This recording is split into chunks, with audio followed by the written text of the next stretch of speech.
எல்லோருக்கும் வணக்கம். நான் இன்னைக்கு இந்த வீடியோ எடுக்கும்போது ரொம்ப சந்தோஷமா இருக்கிறேன். ஏன்னா, போன வாரம் நான் ஒரு புக்க படிச்சேன். அந்த புக்கோட பேரு கடிதம் சொல்லும் கதைகள். அந்த புக்கு படிச்சு பார்த்ததுக்கப்புறம், அத பத்தி உங்கள்ட்ட சொல்லாம இருக்க என்னால முடியல. ஓகே. இப்போ நான் இந்த வீடியோ எடுப்பதற்கு 2 காரணங்கள் உண்டு. 1, இன்ஃபர்மேஷன் பாஸ் பண்ணலாம். இந்த புக்க பத்தியான விஷயங்கள் கண்டிப்பா நான் உங்கள்கிட்ட ஷேர் பண்ணி தான் ஆகணும். அப்படிப்பட்ட அருமையான ஒரு புக்கு. ஓகேயா? 25 கதைகள் இருக்கு. ஒவ்வொரு கதைகளோடையும் எண்டுல ஒரு கவிதையும் இருக்கும். ஒவ்வொரு கடிதங்களும் அது ஒரு லைஃப். கண்டிப்பா இந்த புக்குக்கு உயிர் உண்டு.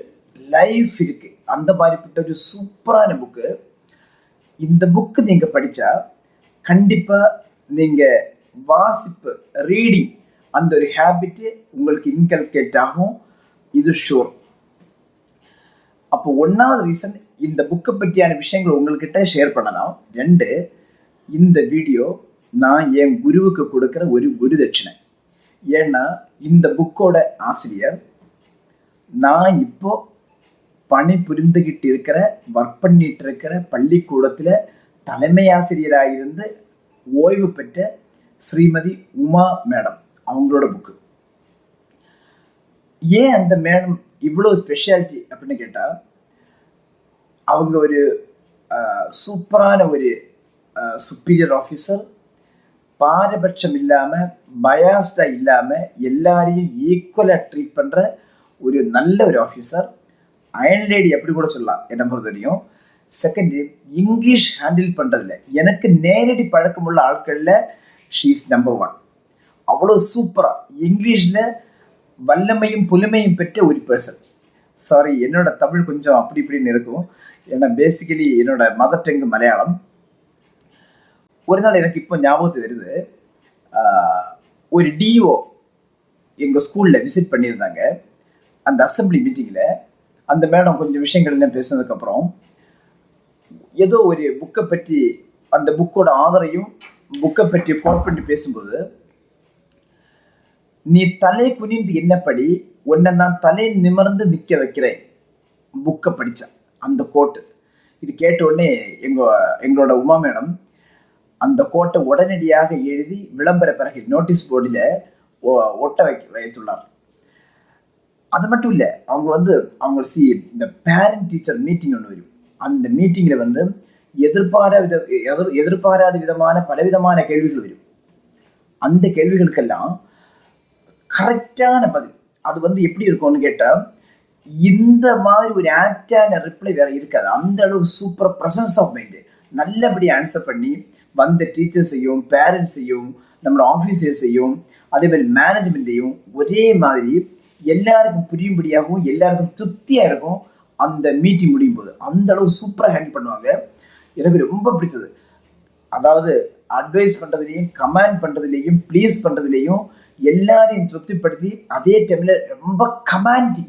அவங்க நினைச்சதான் நடக்கும், ஆனால் சூப்பர் அதை எக்ஸிக்யூட் பண்ணும். அப்படிப்பட்ட ஒரு மேடம். இந்த மேடம் எனக்கு நான் ஸ்கூல் படிக்கும்போது ஒருவேளை இங்கிலீஷ் டீச்சராக இருந்தால் கண்டிப்பாக என்னோட இங்கிலீஷ் வேறு லெவலில் இருக்கும். ஆனால் என் மனசால நான் இங்கிலீஷ் டீச்சராக இவங்களை என்னைக்கே நான் எடுத்துட்டேன். கண்டிப்பாக இந்த மேடத்தோட பிளஸ்ஸிங்ஸ் எனக்கு வேணும். அதனால மேடம், நீங்கள் இந்த வீடியோ பார்க்கும்போது தயவாக இதை ஒரு குருதட்சிணையாக எடுத்து என்னை ப்ளஸ் பண்ணணும் அப்படின்னு நான் வேண்டுகிறேன். நான் இன்ட்ரோயில் சொன்ன மாதிரி தான் புக்கோட பேர் கடிதம் சொல்லும் கதைகள். இதில் 25 கடிதங்கள் இருக்குது. ஒவ்வொன்றும் நான் சொன்ன மாதிரி நம்மளோட இதயத்தை டச் பண்ணி போகிற மாதிரி இருக்கும். கண்டிப்பாக நீங்கள் எஸ்பெஷலி ஸ்கூல் சில்ட்ரன் நீங்கள் இந்த புக்கு வாங்கி படிக்கணும். இது படிக்கும்போது உங்களுக்கு படிப்போட முக்கியத்துவம் கண்டிப்பாக தெரியும். நல்ல ரீடிங் ஹேபிட் உங்களுக்கு வளரும். அவ்வளோ அருமையான ஒரு புக்கு. நான் உங்களுக்கு இதை ரெஃபர் பண்ணுறேன். இதில் 25 கடிதங்கள் இருக்குது. என்னன்னு கேட்டால், இந்த புத்தகம் மொத்தமாக பார்த்தா கிராட்டிடியூட் ஃபீலிங். இந்த மேடத்தோட லைஃப்பில் யாரெல்லாம் இன்ஃப்ளூயன்ஸ் பண்ணியிருக்காங்களோ அவங்களையெல்லாம் நினைவு கூறி அவங்களுக்கெல்லாம் நன்றி சொல்கிற மாதிரி சில ஆட்களுக்கு வந்து அறுவரை கொடுக்குற மாதிரி இருக்கும், சில ஆட்களுக்கு வந்து நன்றி சொல்கிற மாதிரி இருக்கும். அந்த மாதிரியெல்லாம் ஒரு சூப்பரான ஒரு புக்கு. கடவுளுக்கு ஒரு கடிதம், உற்ற தந்தைக்கு ஒரு கடிதம், பெற்ற தாய்க்கு ஒரு கடிதம், அற்புத தம்பிக்கு ஒரு கடிதம், பிரியமான மகளுக்கு ஒரு கடிதம், அப்படி சொல்லிக்கிட்டே போகலாம். இந்நாட்டின் வருங்கால தூண்களுக்கு ஒரு கடிதம், பிரியமான தோழிக்கு அறிவுறுத்தும் ஒரு கடிதம், அப்படியே அந்த லிஸ்ட்டு நீளமாக போகுது. ஃபைனலாக கடைசியில் உயர் அதிகாரிக்கு ஒரு கடிதம் அப்படின்னு இந்த புக்கு வந்து முடிவடைகிறது. அருமையான புக்கு. உங்களுக்கு இந்த மேடம் தெரியுதா? ஓகே, இவங்க தான். கண்டிப்பாக இந்த புக்கை நீங்கள் படிக்கணும். வருஷத்தில் ஒரு தடவை ஆனுவல் டே ப்ரோக்ராம் நடக்கும்போது இந்த மேடத்தோட பேர் சொல்லி கூப்பிடுவாங்க, மேடையில் விருது கொடுக்க. அந்த டைமில் அத்தனை ஸ்டூடெண்ட்ஸும் ஒன்றா சேர்ந்து கை தட்டி தங்களோட நாயகியை வந்து வரவேற்கிற மாதிரி பயங்கரமாக கை தட்டி பயங்கர வரவேற்பு, ஒரு என்ன சொல்கிறது, அட்டகாசமான ஒரு வரவேற்பு கிடைக்கும். அப்படிப்பட்ட ஒரு நல்ல ஒரு மேடம்.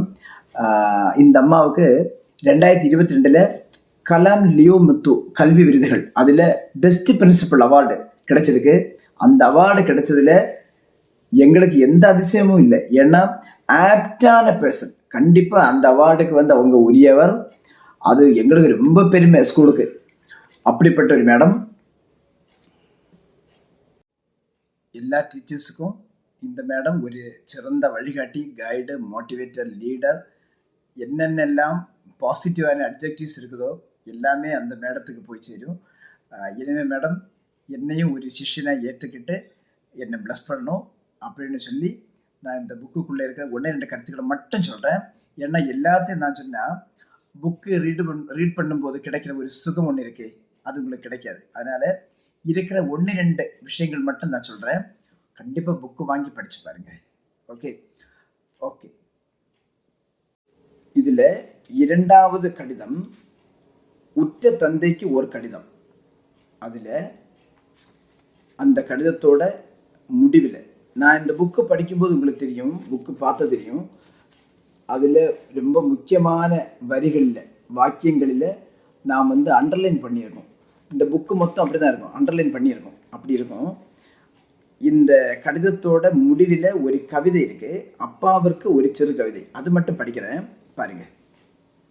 அளப்பரிய அன்பு, அபரிமிதமான பாசம், பிரதிபலனற்ற பற்றுடன் வாழ்வின் வழிகாட்டியாய் விளங்கும் ஆதர்ஷ புருஷர்.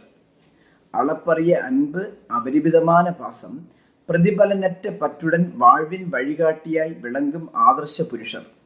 நினைவில் படிந்த நிழலோவியம், தியாகச்சுடர், உறுதி கொண்ட உத்தமர், நல்வழி நவிலும் ஞானி, தடைகளை தகர்க்கும் செஞ்சுவர், இன்சொல்லால் அதரத்தில் புன்னகை மலரச் செய்பவர். நினைவில் படிந்த நிழலோவியம், தியாகச்சுடர், உறுதி கொண்ட உத்தமர், நல்வழி நவிலும் ஞானி, தடைகளை தகர்க்கும் செஞ்சுவர், இன்சொல்லால் அதரத்தில் புன்னகை மலரச் செய்பவர். தன் காலடி சுவடால் என் மனதில் அழியாத்தடம் பதித்தவர், என் வாழ்விற்கு ஒரு அர்த்தம் கொடுத்த என் அப்பா. தன் காலடி சுவடால் என் மனதில் அழியாத்தடம் பதித்தவர், என் வாழ்விற்கு ஒரு அர்த்தம் கொடுத்தவர் என் அப்பா. அனைத்து தந்தைகளுக்கும் சமர்ப்பணம். தந்தை. தாயால் நமக்கு அவர் இவ்வுலகில் அறிமுகம். தந்தையின்றி இவ்வுலகில் நமக்கேது அறிமுகம். தாயால் நமக்கு அவர் இவ்வுலகில் அறிமுகம். தந்தையின்றி இவ்வுலகில் நமக்கேது அறிமுகம். தாயைப் போல் நாம் விரும்பும் ஒரு முகம். தமக்கென்றில்லாமல் நமக்கென்று வாழ்வதே அவர் குணம். தாயைப் போல் நாம் விரும்பும் ஒரு முகம். தமக்கென்றில்லாமல் நமக்கென்று வாழ்வதே அவர் குணம். ஓய்வற்றது தந்தை என்ற பதவி, ஒப்பற்றது அவர் நமக்காற்றும் உதவி. ஓய்வற்றது தந்தை என்ற பதவி, ஒப்பற்றது அவர் நமக்காற்றும் உதவி. அதில் கடைசி 2 லைன் இருக்கு பாருங்க, எவ்வளோ அற்புதமான வரிகள். என்னோட இதயத்தை வந்து டச் பண்ண 2 வரிகள். இறைவன் என்ற ஒருவன் தந்தைக்கு முன் அவனும் சிறுவன். இறைவன் என்ற ஒருவன் தந்தைக்கு முன் அவனும் சிறுவன். இது நான் கவிதை மட்டும் படிச்சிருக்கிறேன், அதுக்குள்ள ஒரு கடிதம் இருக்குது, அது நீங்கள் வாசித்து பாருங்கள். கண்டிப்பாக சொல்கிறேன், அப்பா அம்மாவை நேசிக்கிறவன், அப்பா அம்மாவை வந்து அந்த அளவுக்கு இதயத்தில் ஒரு ஸ்தானத்தை கொடுத்து லவ் பண்ணுறவங்க கண் கலங்காமல் இது படிக்க முடியாது. அவ்வளவு என்னை ஈர்த்த ஒரு கடிதம், ஒரு கவிதை, ஒரு ஜீவன் உள்ள ஒரு எழுத்தது. நீங்கள் கண்டிப்பாக ரீட் பண்ணி பார்க்கணும். அதே மாதிரி அடுத்தது பெற்ற தாய்க்கு ஒரு கடிதம். அது இதே மாதிரி தான். அன்புள்ள அம்மா அப்படின்னு ஆரம்பிக்கிறது. தெய்வம் உங்கள் உருவில் என் வீட்டில் நடமாடுகிறது, உங்கள் தியாகத்தை விவரிக்க வார்த்தையே இல்லை அப்படின்னு போகும். அது அப்படியே முடியும் போது எல்லா கடிதத்திலையும் கடைசியில் ஒரு கவிதை இருக்கும். இதுலேயும் ஒரு கவிதை இருக்குது. அம்மாவிற்கு ஒரு சிறு கவிதை. அன்பின் திருவுருவம், கருணையின் பேரிருவம், தன்னலம் பேணா தங்கம், கைபிடித்து வெற்றி பாதையில் வழி நடத்துபவர், பேராதரவு நல்கும் நங்கை, மெழுகுபோல் அன்பில் உருகுபவர், அரவணைத்து தாய்மை பேணுபவர், வாழ்க்கை பாடத்தை கற்பித்தவர், பன்முகம் கொண்டு குடும்பத்திற்கு அரணாக நிற்பவர், என்றென்றும் நினைவில் உறைபவர், தாய்க்கு சமர்ப்பணம், கவலையில்லா இடம் நம் தாயின் கருவறை, கூற முடியுமா இவ்வுலகில் தாய்க்கிணையாக ஒருவரே. கவலையில்லா இடம் நம் தாயின் கருவறை, கூற முடியுமா இவ்வுலகில் தாய்க்கிணையாக ஒருவரே.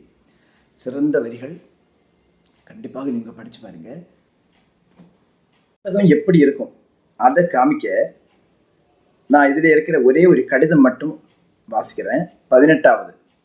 பிரியமான தோழிக்கு அறிவுறுத்தும் ஓர் கடிதம். என் பிரியமுள்ள தோழி வசந்திக்கு விமலா எழுதுவது. எத்தனை நாளாயிற்று நாம் சந்தித்து. இப்போது இக்கடிதம் வாயிலாக உன்னிடம் பேசுவது மனதிற்கு நிம்மதியை தருகிறது. உண்மையை சொல்ல போனால் நேரில் சொல்ல முடியாத விஷயங்களை கூட கடிதத்தில் சொல்லலாம். நீ மிகவும் நல்லவள். ஒரே ஒரு குறை, உன் பெற்றோரை எதிர்த்து பேசும் வழக்கம் மட்டும் உன்னிடம் உண்டு. உன்னளவிற்கு அவர்கள் நகரத்தில் வாழ்ந்ததில்லை. அதனால் அவர்களது கிராமப்புற பேச்சு வழக்கும் அப்பாவித்தனமான செயல்களும் உன்னை வெட்கமுறச் செய்கின்றன என நீ சங்கடப்படுவதுண்டு. ஆனால் அன்று சாலையின் நடுவே வண்டியில் அடிபட்டு ஒரு பள்ளி சிறுவன் கிடந்தபோது உன் கிராமப்புற அப்பாதான் வேடிக்கை பார்த்து கொண்டும் வீடியோ எடுத்துக்கொண்டும் நின்றிருந்த கூட்டத்தினிடையே ஓடி சென்று சிறுவனை கைகளில் ஏந்தி கொண்டு அருகிலுள்ள மருத்துவமனையில் டாக்டர் ஐயா, டாக்டர் ஐயா, இந்த பையனை கவனியுங்கள் என கதறிக்கொண்டு அனைவரும் பார்க்க வைத்தியரின் அறைக்குள்ளேயே சென்று அவரை மருத்துவம் பார்க்க செய்தார். அப்போது நினைக்கவில்லையே உன் அப்பா யாரோ எவரோ ஊர் பேர் தெரியாத பையன், நமக்கென்ன என்று. அந்த மருத்துவமனையில் யாரை பார்ப்பது, உள்ளே போகலாமா என தயங்காமல் எப்படி விரைந்து தக்க தருணத்தில் பையனுக்கு மருத்துவ உதவி கிடைக்க செய்தார். அந்த பையனின் தந்தைக்கு விஷயம் தெரிந்து பதறிக்கொண்டு வந்தபோது உன் தந்தை அவரை அமைதிப்படுத்தி பின் அந்த ஏழை தந்தை என்ன கைமாறு செய்ய போகிறேன் என அழுதபோது மனிதருக்கு மனிதர் உதவுவதில் என்ன இருக்கிறது என பெருந்தன்மையோடு சொல்லி பாதி செலவில் ஏற்றார். அந்த உள்ளம் எத்தனை பேரிடம் இருக்கும். உன் அம்மா மட்டும் சாதாரணமானவரா? பக்கத்து வீட்டு குழந்தை ஜுரத்தில் விழுந்தபோது அதை மடியில் கிடத்தி கொண்டு 1 மணிக்கு ஒரு முறை மருந்து கொடுத்து 5 நிமிடத்திற்கு ஒரு முறை நெற்றியில் ஈரத்துணி பற்று போட்டு அதன் அம்மா கண்ணசந்தாலும் உன் அம்மா துளி கூட தூங்காமல் குழந்தையை பார்த்து கொண்டு அதை தேர வைத்தாரே, அந்த தியாகமும் பொறுப்பும் யாருக்கு வரும்?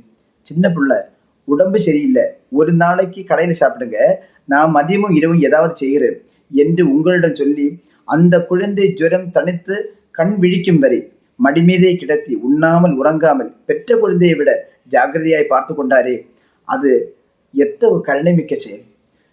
இத்தகு பெற்றோரை பெற்ற நீ மிக்க பாக்கியம் செய்திருக்க வேண்டும். எனவே அவர்களை அவர்களாகவே ஏற்றுக்கொண்டு அவர்களுக்கு மகிழ்ச்சியை கொடுப்பாயாக. உன்னை எல்லோரும் மதித்து பாராட்டுகிறார்கள் என்றால் அதற்கு காரணம் உன் பெற்றோரே. உன் தெருவில் மட்டுமல்லாமல் சுற்றுப்புறத்திலும் உன்னையும் அவர்களையும் அனைவரும் போற்றும் போது உனக்கு பெருமை சேர்ப்பது அவர்களே என்பதை புரிந்து கொள் தோழி. என்றும் உன் அன்பு தோழி விமலா.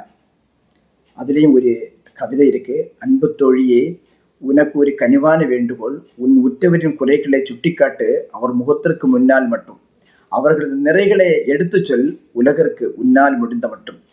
என் பிரியத்தையும் மறவாதே என்றென்றும். அழகான வரிகள். இன்னும் ஒரு தடவை படிக்கிறேன். உனக்கு ஒரு கனிவான வேண்டுகோள். உன் உற்றவரின் குறைகளை சுட்டிக்காட்டு, அவர் முகத்திற்கு முன்னால் மட்டும். அவர்களது நிறைகளை எடுத்துச் சொல், உலகிற்கு உன்னால் முடிந்த மட்டும். அப்போ இப்போ நான் ரீட் பண்ணது, வாசிச்சது ஒரே ஒரு கடிதம் மட்டும்தான். இதில் 25 கடிதங்களும் கவிதைகள் இருக்கிறது. கண்டிப்பாக குழந்தைகளே, நீங்கள் இந்த புக்கை வாங்கி படித்து பாருங்கள். இந்த புத்தகம் பப்ளிஷ் ஆனது ஷேக்ஸ்பியர் பப்ளிகேஷன்ஸ். அந்த பப்ளிகேஷன்ஸ் தான் இந்த புக்கை வெளியிட்டிருக்கிறாங்க. உண்மையாகவே இந்த புக்கு எப்படி கிடைக்கணும் அதை பற்றி எனக்கு டீட்டெயில்ஸ் தெரியாது. நான் இந்த மேடத்துக்கிட்ட பேசலை. இந்த ரிவ்யூ முடிச்சுட்டு நான் உங்களுக்கு அனுப்புகிறேன். கண்டிப்பாக அவங்க பார்ப்பாங்க. அதுக்கப்புறம் நான் ஃபோன் வழியாக பேசி எப்படி கிடைக்கும், எப்படி வாங்கணும், உங்களுக்கு எப்படி வரும், எப்படி கிடைக்கும், அந்த மாதிரி விஷயத்தை நான் சொல்கிறேன். உங்களுக்கு தேவைப்பட்டால் நீங்கள் கமெண்ட் பாக்ஸில் போடுங்க. இந்த புக்கு தேவை, கண்டிப்பாக நீங்கள் வாங்கி படிங்க, போட்டுருங்க. ஓகே. நான் இன்னைக்கு அண்ணா லைப்ரரியிலே போயிருந்தேன். அண்ணா லைப்ரரி கிண்டி, அங்கே போயிருந்தேன். அங்கே அழகான ஒரு எழுத்து அண்ணா சிலையோட கீழே இருந்தது. கண்டிப்பாக படித்தா உங்களுக்கு உயர்வு உண்டு. ரீடிங் ஹேபிட் இன்கல்கேட் பண்ணணும். ஒரு ஆசிரியராக இருந்து வெட்கத்தோடு சொல்கிறேன், எனக்கு ரீடிங் ஹேபிட் பெருசாக இல்லாமல் தான் இருந்தது. எப்போ இல்லாமோ ஆசிரியர்களோட பேர் தெரியாமல், எழுதின ஆதர்ஸோட நேம் தெரியாமல், அங்கங்கே கிடைத்த புத்தகம் பாதி படித்தும் அரைகுறையாக படித்தும் எப்படியோ படித்தும் கொஞ்சம் புத்தகங்கள் மட்டும்தான் வாழ்க்கையில் வாசிச்சிருக்கிறேன். அது ஒரு குறை என்று எனக்கே தெரியும். கண்டிப்பாக இந்த புக்கு என்ன இனி மேலும் மேலும் படிக்கணும் அப்படின்னு தூண்டி விட்டுருக்கிறது. கண்டிப்பாக நான் படிப்பேன். இந்த புக்கு படித்ததுக்கப்புறம் எனக்கு ரீடிங் வந்து அவ்வளோ இன்ட்ரெஸ்டிங்காக இருக்குது. இதுக்கப்புறம் நான் 2 புக்கு ரீட் பண்ணேன். ஒன்று who moved my cheese, Spencer Johnson எழுதின புக்கு, அது படித்தேன். அப்புறம் who will cry when you die, Robin Sharma. அந்த புக்கு ஆல்மோஸ்ட் கம்ப்ளீஷன் அந்த ஸ்டேஜில் இருக்குது, முடிக்க போகிறேன்.